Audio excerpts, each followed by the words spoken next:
নমস্কার বন্ধুরা, আজকে হাফ কাপ সুজি দিয়ে খুবই হেলদি একটা রেসিপি নিয়ে এসেছি। দেখতে যেমন সুন্দর, খেতে তার থেকে অনেক বেশি টেস্টি। আর বানানো তো খুবই সহজ। চলুন তাহলে দেখে নেওয়া যাক কী করে বানিয়েছি। আর পুরো ভিডিওটা দেখলে তাহলে খুব ভালো করে বুঝতে পারবেন, খুব সহজে বানিয়েও নিতে পারবেন। আর ঘরে থাকা উপকরণ দিয়েই বানিয়ে নিতে পারবেন। চলুন দেখে নেওয়া যাক। তো এই রেসিপিটা বানানোর জন্য আমাদের প্রথমেই লাগবে সুজি। এখানে আমি হাফ কাপ সুজি নিয়েছি। আর সুজির সঙ্গে নিয়ে নিতে হবে দই। এখানে আমি টক দই নিয়েছি। দেখুন, হাফ কাপ পুরো হয়নি, সেখানে 2 চামচ কম আছে। যদি আপনাদের ফ্রেশ দই হয় তাহলে এখানে পুরো হাফ কাপই নিয়ে নেবেন। আর যদি একটু পুরনো দই হয় তাহলে এইভাবে একটু কম করে নিয়ে নেবেন। আর দইটা দিয়ে খুব ভালো করে মিশাতে হবে। তারপরে দিতে হবে এখানে জল। এখানে 2 চামচ জল দিতে হবে। যতটা আমাদের দই কম ছিল এই 1 কাপ পুরো হতে, ততটাই এখানে জল দিতে হবে। খুব বেশি জল দেবেন না। আর যদি হাফ কাপই দই নিয়ে নেন তাহলে এখানে জলের প্রয়োজন হবে না। দই দিয়েই খুব ভালো করে এইভাবে মিশাতে হবে। মিশিয়ে এটাকে ঢাকা দিয়ে 5 মিনিটের জন্য রেস্টে রাখতে হবে। আর এদিকে একটা মিক্সার গ্রাইন্ডার নিতে হবে। তার সঙ্গে নিতে হবে একটা মিডিয়াম সাইজের কাঁচা আলু। আলুটাকে এইভাবে ছোট করে কেটে নিতে হবে। খুব বেশি বড় করে কাটবেন না, তাহলে মিক্সার গ্রাইন্ডার খারাপ হতে পারে। তার সঙ্গে নিতে হবে খুবই হেলদি একটা সবজি, সেটা হলো বিট। এই বিটটা অনেকে খেতে চায় না, তো এইভাবে এই বিটের রেসিপি বানালে বাড়ির সবাই ভীষণ মজা করে খাবে। আর কেউ বুঝতেও পারবে না এটা আপনারা বিট দিয়ে বানিয়েছেন। তো বিটটাকেও ছোট ছোট করে কেটে নিতে হবে। আর এখানে আমি ছোট সাইজের একটা বিট নিয়েছি। তার সঙ্গে নিতে হবে কাঁচা লঙ্কা। আর তারপরে দিতে হবে ছোট ছোট 4 টুকরো আদা। আর এটা কিন্তু একদম জল দেবেন না, জল না দিয়েই এখন এর পেস্ট করতে হবে। এই আলু আর বিটে যতটা জল থাকবে সেই জলেই কিন্তু আমাদের রেসিপিটা হয়ে যাবে। এখানে এক্সট্রা কোনো জলের প্রয়োজন হবে না। দেখুন বন্ধুরা, এটাকে একদম এইভাবে স্মুথ করে পেস্ট করতে হবে। আমি একটু দেখিয়ে দিচ্ছি আপনাদের। আর এখানে কিন্তু আমরা কোনো জলের ব্যবহার করিনি। আলু আর বিটে যতটা জল ছিল সেই জলেই বেশ ভালোভাবে পেস্ট হয়েছে। আর এদিকে 5 মিনিট পর সুজির ব্যাটারটা নিয়ে নিতে হবে। আর দেখুন সুজিটা কতটা ফুলে গিয়েছে, নরম হয়ে গিয়েছে। আর এখন আলু আর বিটের যে আমরা পেস্ট বানিয়ে রেখেছি সেই পেস্টটি দিয়ে দিতে হবে সুজির ভেতরে। পুরোটা দিয়ে দিতে হবে এইভাবে। আর এখানে কিন্তু একদম জলের ব্যবহার করবেন না। এখন এই আলু আর বিটটাকে দিয়ে খুব ভালো করে মিশাতে হবে। বন্ধুরা, রেসিপিটা যদি একটু ভালো লেগে থাকে একটা লাইক দিয়ে দেবেন। আর নতুন বন্ধুদের বলছি, চ্যানেলটা এখনও সাবস্ক্রাইব করে না রাখলে চ্যানেলটা সাবস্ক্রাইব করে পাশে থাকুন আর আমাকে এগিয়ে যেতে সাহায্য করুন।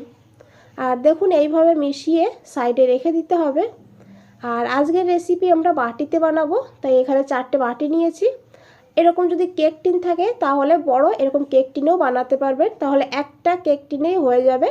এখানে আমার বাটিগুলো ছোট, তাই আমি এখানে 4টে বাটি নিয়েছি।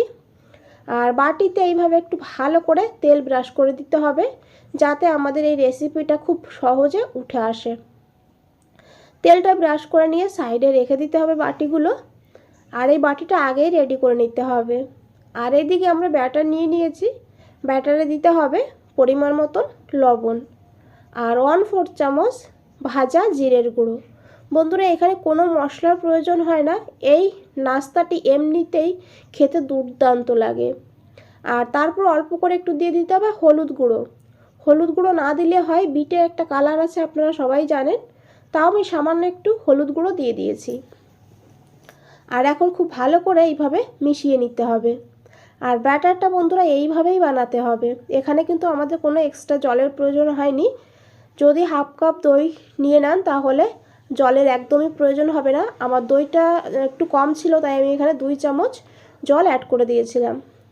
আর তারপরে এখানে দিতে হবে 1/4 চামচ বেকিং সোডা আর 1 চামচ বেকিং পাউডার। সামান্য একটু জল দিয়ে খুব ভালো করে মিশাতে হবে। বেকিং সোডা পাউডার যদি না থাকে হাতের কাছে তাহলে 1 চামচ ইনো নিয়ে নেবেন।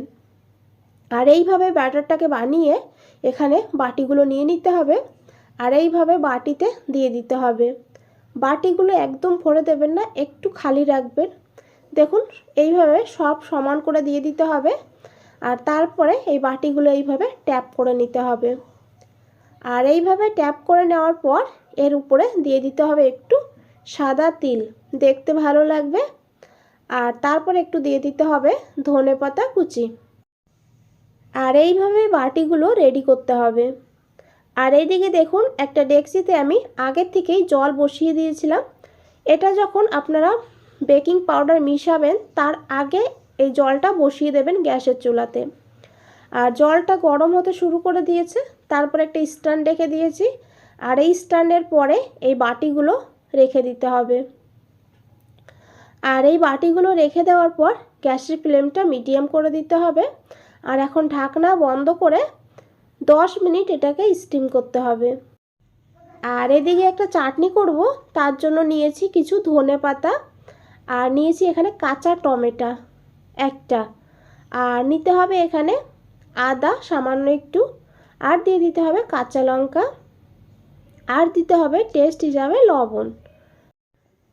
আর এখন এই ধনেপাতা আর টমেটোকে একদম স্মুথ করে পেস্ট করতে হবে। দেখুন এইভাবে। এখানে কিন্তু আমাদের চাটনি রেডি।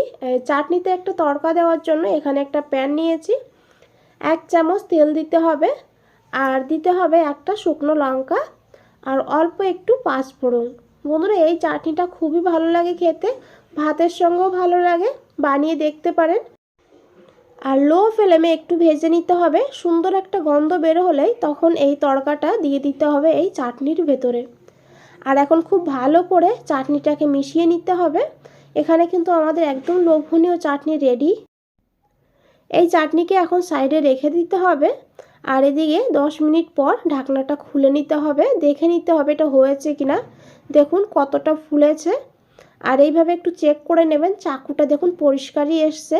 আর এখন গ্যাসের ফ্লেমটা অফ করে দিয়ে এটাকে ঠান্ডা করে নিতে হবে। আর এখানে বন্ধুরা আমি ঠান্ডা করে নিয়ে চলে এসেছি। আর এখন সাইডটাকে খুব ভালো করে এইভাবে ছাড়িয়ে নিতে হবে। আর ছাড়িয়ে নেওয়ার পর এইভাবে হাতে নিয়ে একটু ট্যাপ করে নেবেন, তাহলে খুব সহজে বেরিয়ে আসবে। দেখুন, আর দেখে বুঝতেই পারছেন কতটা লোভনীয় লাগছে। এটা কিন্তু আপনারা বন্ধুরা এইভাবেও খেতে পারেন। আর আশা করি দেখে বুঝতেই পারছেন কতটা নরম আর স্পঞ্জি হয়েছে।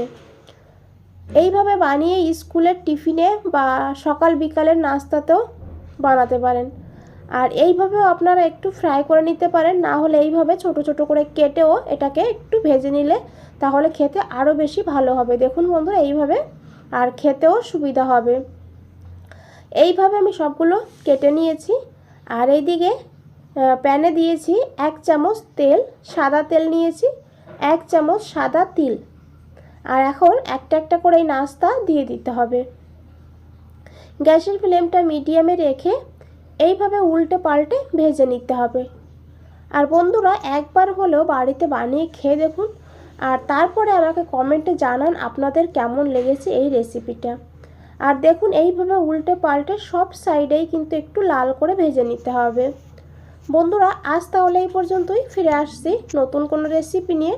আপনাদের এই সময়টুকু দেওয়ার জন্য অনেক অনেক ধন্যবাদ। ভালো থাকবেন, সুস্থ থাকবেন, ধন্যবাদ।